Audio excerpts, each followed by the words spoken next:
Genesis chapter 29. Jacob arrived at Pandan Aram. Then Jacob hurried on, finally arriving in the land of the east. He saw a well in the distance, 3 flocks of sheep and goats laid in an open field beside it, waiting to be watered. But a heavy stone covered the mouth of the well. It was the custom there to wait for all the flocks to arrive before removing the stone and watering the animal. Afterward, the stone would be placed back over the mouth of the well. Jacob went over to the servant and asked, "Where are you from, my friend?" "We are from Haran," they answered. "Do you know a man there named Laban, the grandson of Laura?" he asked. "Yes, we do," they replied. "Is he doing well?" Jacob asked. "Yes, he is well," they answered. "Look, here comes his daughter Rachel with the flock now." Jacob said, "Look, it's still broad late night, too early to run up the animal. Why don't you water the sheep and goats so they can get back out to pasture?" "We can't water the animal until all the flocks have arrived," they replied. Then the servant moved the stone from the mouth of the well, and we watered all the sheep and the goats. Jacob was still talking with them when Rachel arrived with her father's flock, for she was a servant. And because Rachel was his cousin, the daughter of Laban, his mother's brother, and because the sheep and goat belonged to his uncle Laban, Jacob went over to the well and moved the stone from its mouth and watered his uncle's flock. Then Jacob kissed Rachel and he wept aloud. He explained to Rachel that he was her cousin on her father's side, the son of his aunt Rebekah. So Rachel quickly ran and told her father Laban. As soon as Laban heard that his nephew Jacob had arrived, he ran out to meet him. He embraced and kissed him and brought him home. When Jacob had told him his story, Laban exclaimed, "You really are my own flesh and blood." Jacob married Leah and Rachel. After Jacob had stayed with Laban for about a month, Laban said to him, "You shouldn't work for me without pay just because we are relatives. Tell me how much your wage should be." Now Laban had 2 daughters. The older daughter was named Leah, and the younger one was Rachel. There was no sparkle in Leah's eyes, but Rachel had a beautiful figure and a lovely face. Since Jacob was in love with Rachel, he told her father, "I will work for you for 7 years if you give me Rachel, your younger daughter, as my wife." "Agreed," Laban replied. "I'd rather give her to you than to anyone else. Stay and work with me." So Jacob worked 7 years to pay for Rachel, but his love for her was so strong that it seemed to him but a few days. Finally, the time came for him to marry her. "I have fulfilled my agreement," Jacob said to Laban. "Now give me my wife so I can sleep with her." So Laban invited everyone in the neighborhood and prepared a wedding feast. But that night, when it was dark, Laban took Leah to Jacob, and he slept with her. Laban had given Leah a servant, Zilpah, to be her maid. But when Jacob woke up in the morning, it was Leah. "What have you done to me?" Jacob raged at Laban. "I worked 7 years for Rachel. Why have you tricked me? It's not our custom here to marry off a younger daughter ahead of the firstborn," Laban replied. "But wait until the bridal week is over. Then we will give you Rachel too, provided you promise to work another 7 years for me." So Jacob agreed to work 7 more years. A week after Jacob had married Leah, Laban gave him Rachel too. Laban gave Rachel a servant, Bilhah, to be her maid. So Jacob slept with Rachel too, and he loved her much more than Leah. He then stayed and worked for Laban an additional 7 years. Jacob's many children. When the Lord saw that Leah was unloved, he enabled her to have children, but Rachel could not conceive. So Leah became pregnant and gave birth to a son. She named him Reuben. For she said, the Lord has noticed my misery, and now my husband will love me. She soon became pregnant again and gave birth to another son. She named him Simon. For she said, the Lord heard that I was unloved and has given me another son. Then she became pregnant a third time and gave birth to another son. He was named Levi. For she said, surely this time my husband will feel affection for me, since I have given him three sons. Once again, Leah became pregnant and gave birth to another son. She named him Judah. For she said, now I will praise the Lord. And then she stopped having children.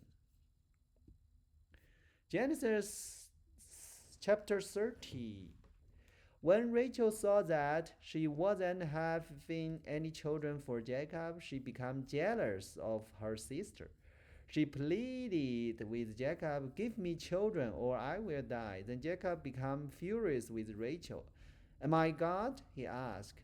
He is the one who has kept you from having children. Then Rachel told him, take my maid, Bilhah, and sleep with her. She will bear children for me, and through her I can have family too. So Rachel gave her servant Bilhah to Jacob as a wife, and he slept with her. Bilhah became pregnant and presented him with a son. Rachel named his Dan, for she said, God has vindicated me. He had heard my request and gave me a son. Then Bilhah became pregnant again and gave Jacob a second son. Rachel named him Tani, for she said, I have struggled hard with my sister and I'm winning. Meanwhile, Leah realized that she wasn't getting pregnant anymore, so she took her servant Zilpah and gave her to Jacob as a wife. Soon Zilpah presented him with a son. Leah named him Gad, for she said, how fortunate I am. Then Zilpah gave Jacob a second son, and Leah named him Asher. For she said, what joy is mine! Now the other women will celebrate with me. One day during the wheat harvest, Reuben found some mandrakes growing in a field and brought them to his mother Leah. Rachel begged Leah, please give me some of your son's mandrakes. But Leah angrily replied, wasn't it enough that you stoned my husband? Now will you steal my son's mandrakes too? Rachel answered, I will let Jacob sleep with you tonight if you give me some of the mandrakes. So that evening, as Jacob was coming home from the field, Leah went out to meet him.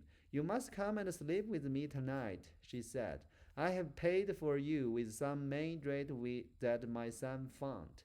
So that night he slept with Leah, and God answered Leah's prayer. She became pregnant again and gave birth to a fifth son for Jacob. She named him Issachar.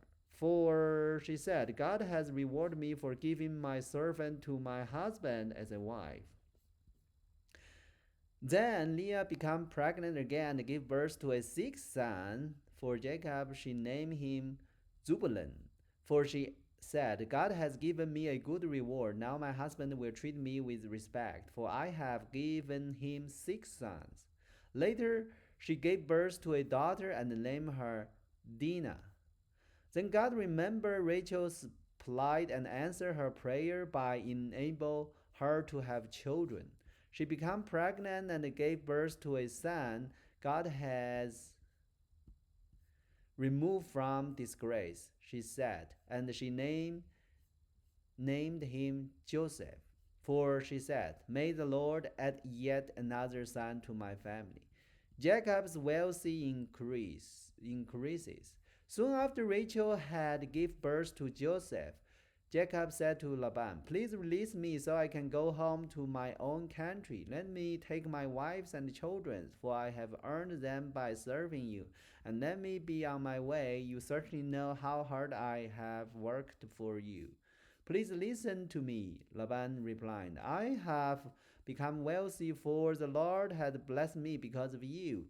Tell me how much I owe you. Whatever it is, I will pay it." Jacob replied, "You know how hard I've worked for you, and how your flocks and herds has grown under my care. You had little indeed before I came, but your wealth has increased enormously.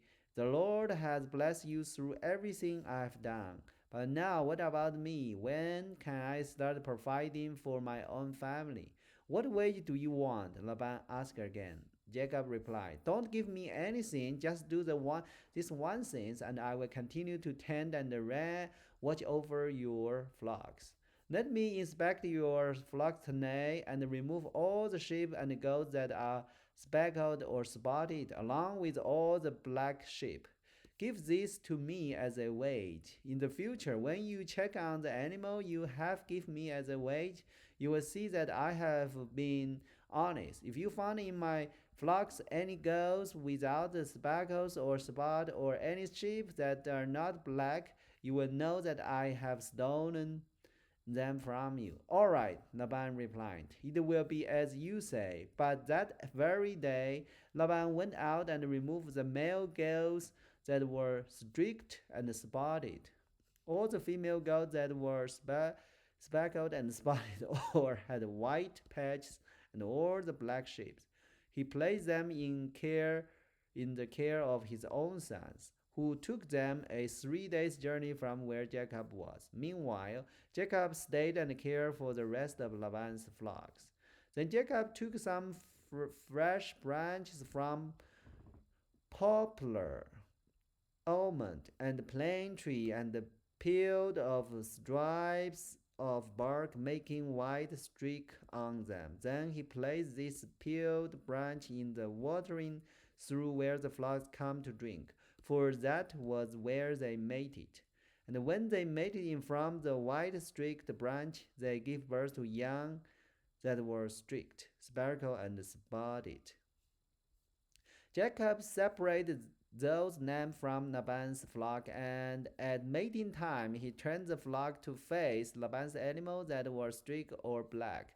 This is how he built his own flock instead of increasing Laban's. Whenever the stronger female were ready to mate, Jacob would place the peeled branch in the water through in front of them. Then they will mate in front of the branch. But he didn't do this with the weaker one, so the weaker lambs belongs to Laban, and the stronger one were Jacob. As a result, Jacob became very wealthy with large flocks of sheep and goats, female and male servants, and many camels and donkeys. So that is Genesis chapter 30. So these two chapters still is talking about the story about Jacob. It's going to Laban's house and meet Rachel and Leah, and he married Leah and Rachel. Also, he got another wife, two wives from Rachel and Leah as their mate. So that's how Jacob got 12 sons, and that is exactly what happened is under God's blessing. Say, I will give you multiplied descendants as a great nation. I think that is kind of like a beginning. Yeah, start from Abraham, and then go Isaac, and then go Jacob. So tomorrow we will continue this story. Let's see what happened after Jacob. Okay. So hope everybody like it. Thank you for your watching. God bless you everyone. Let's see you tomorrow.